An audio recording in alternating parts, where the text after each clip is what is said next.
প্রিয় দর্শক, আপনারা যে যেখান থেকে দেশ রূপান্তরে লাইভে যুক্ত আছেন আপনাদেরকে সকলকে স্বাগত জানাচ্ছি। আর কিছুক্ষণ পরে বাঙালির সর্ববৃহৎ মনন ও মেধার যে আয়োজন, সেই ওমর একুশে বইমেলা আনুষ্ঠানিকভাবে উদ্বোধন হতে যাচ্ছে আজ কিছুক্ষণ পরে। সেই ওমর একুশে বইমেলাটি উদ্বোধন করবে বাংলাদেশ সরকারের প্রধানমন্ত্রী জনাব তারেক রহমান। তিনি কিছুক্ষণ বাদে বাংলা একাডেমির প্রাঙ্গণে এসে এই ওমর একুশে বইমেলা 2026-এর উদ্বোধন করতে তিনি আসবেন। এখানে এসে মূলত তিনি এবার 2026 ওমর একুশে বইমেলা রয়েছে, সেই বইমেলার সাথে আনুষ্ঠানিক উদ্বোধন করতে যাচ্ছেন। তার এই আগমনকে ঘিরে আমরা ইতিমধ্যে ব্যাপক প্রস্তুতি নিতে দেখতে পেয়েছি, বিশেষ করে আইন শৃঙ্খলা রক্ষাকারী বাহিনীদেরকে তার যে নিরাপত্তা রয়েছে সেই নিরাপত্তা জোরদারের বিষয়। তারা এখানে বিশেষ করে আইন শৃঙ্খলা রক্ষাকারী যে বাহিনী রয়েছে, বিশেষ করে পুলিশ এবং প্রধানমন্ত্রীর যে নিরাপত্তার বিষয় যে প্রোটোকলটি রয়েছে, সেই প্রোটোকলটি ইতিমধ্যে কাজ করছে এবং কয়েক স্তরে মূলত নিরাপত্তা বাহিনী এখানে কাজ করছে।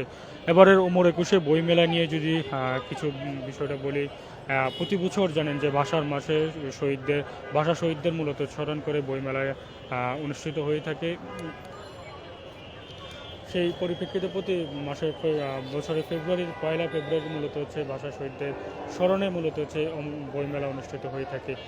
তবে এবার কিছুটা ব্যতিক্রম হতে দেখা দিয়েছে। এর কারণ হিসেবে ধরা হচ্ছে, এর কারণ হচ্ছে এবার যেহেতু একটি বাংলাদেশের জাতীয় নির্বাচন এবং একই সাথে গণভোট যে দুইটি নির্বাচন হয়েছে, সেই ব্যস্ততার কারণে মূলত হচ্ছে এবার বইমেলা কিছুটা পিছিয়েছে আমরা দেখতে পেয়েছি। সেই পরিপ্রেক্ষিতে আজ বৃহস্পতিবার 26শে ফেব্রুয়ারি বইমেলাটি অনুষ্ঠিত হচ্ছে যাচ্ছে আনুষ্ঠানিকভাবে উদ্বোধন করতে যাচ্ছে বাংলাদেশ সরকারের প্রধানমন্ত্রী তারেক রহমান। এবং এবার বইমেলা চলবে 15ই মার্চ পর্যন্ত। এবার যেহেতু রমজান রয়েছে এবং ঈদ রয়েছে, সেই ঈদের ভিতরে মূলত হচ্ছে একটা সকল সংখ্যার মধ্যে মূলত এবার বইমেলা আয়োজন হতে যাচ্ছে। এবার বইমেলার যদি বিষয়টি বলি, বাংলা একাডেমি মাঠ প্রাঙ্গণ এবং শরদ্দির যে মাঠ রয়েছে, সে দুই মাঠে মূলত হচ্ছে প্রতি বছরের মতন এবারও বইমেলা অনুষ্ঠিত হতে যাচ্ছে।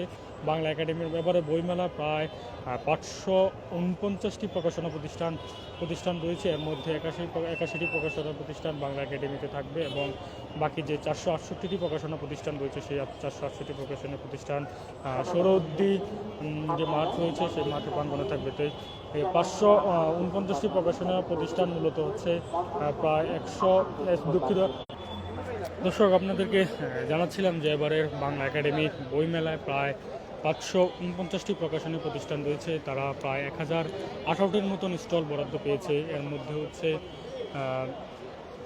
আপনাদেরকে বাংলা একাডেমি এবং হচ্ছে শরদ্দি যে মাঠ রয়েছে সেই মাঠে মূলত হচ্ছে তারা এই বরাদ্দ স্টলগুলো পেয়েছে প্রায় 1018টির মতন প্রতিষ্ঠান। আপনাদেরকে জানাচ্ছিলাম যে এবার যেহেতু নির্বাচন এবং একই সাথে গণভোট হয়েছিল, সেই জন্য হচ্ছে এবারে ওমর একুশে বইমেলাটা কিছুটা পিছিয়েছে এবং নানা সংখ্যার মধ্যে মূলত হচ্ছে এবারে বইমেলাটা শুরু হয়েছিল। তবে আয়োজকরা বলছে বইমেলা যেহেতু ভাষার মাসে বইমেলা আয়োজন করাটাই তাদের কাছে তৃপ্তি, তারা আয়োজন করতে পারছে সেটাই তাদের কাছে গ্রহণযোগ্য বিষয়। এবং যারা প্রকাশক রয়েছে এবং ব্যবসায়িকরা রয়েছে, তারা বলছে যে ভাষার মাসে মূলত হচ্ছে শত ব্যবসায়িক লস হলো, কিন্তু ভাষার মাসে যে বইমেলা আয়োজন হতে যাচ্ছে সেই আয়োজনে তারা খুশি এবং উচ্ছ্বাসিত প্রকাশ করতে পারছে।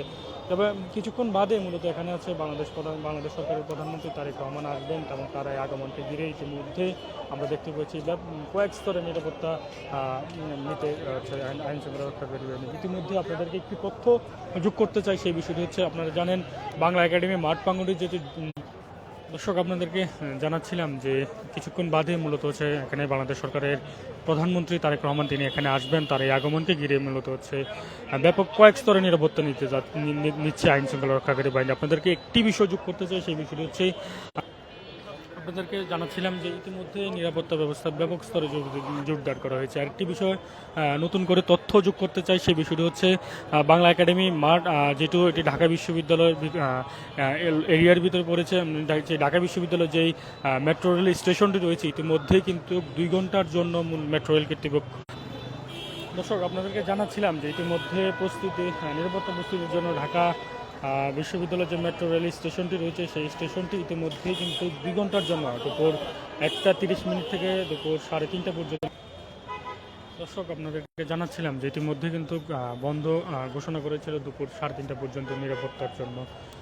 আপনাদেরকে আরও একটি বিষয় জানাতে চাই, সেই বিষয়টি হচ্ছে আর কিছুক্ষণ বাদে মূলত এখানে হচ্ছে প্রধানমন্ত্রী তারেক রহমান আসবেন। তার আগমনকে ঘিরে এখানকার ঢাকা বিশ্ববিদ্যালয়ের যে ছাত্রদল রয়েছে, সেই ছাত্রদলের নেতাকর্মীরা রয়েছে, তারা কিন্তু এখানে উপস্থিত হচ্ছে এবং তাকে শুভেচ্ছা জানানোর জন্য।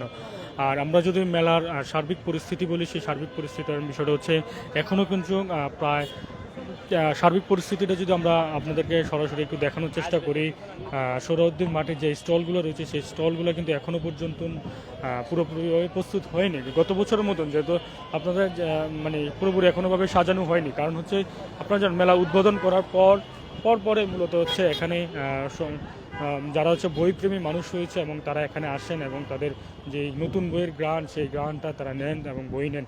বাঙালির মেধা ও মনেন যে সর্ববৃহৎ যে আয়োজন মনে রেখেছে বইমেলা, প্রতি বছরে যে আয়োজনটি ঘিরে বইপ্রেমী মানুষদের মধ্যে ব্যাপক উৎসব এবং উৎকণ্ঠা দেখা যায়। তবে আবার বইমেলার স্টলটি কিন্তু আমাদের দেখানো সরাসরি চেষ্টা করছি, তারা শেষ মুহূর্তের প্রস্তুতি কিন্তু চলমান রয়েছে। আপনাদেরকে আমরা যে সৌরদ্য যে স্টলগুলো রয়েছে সেই স্টলগুলো আমাদেরকে সরাসরি দেখানোর চেষ্টা করছি। এখনও কিন্তু তারা সেই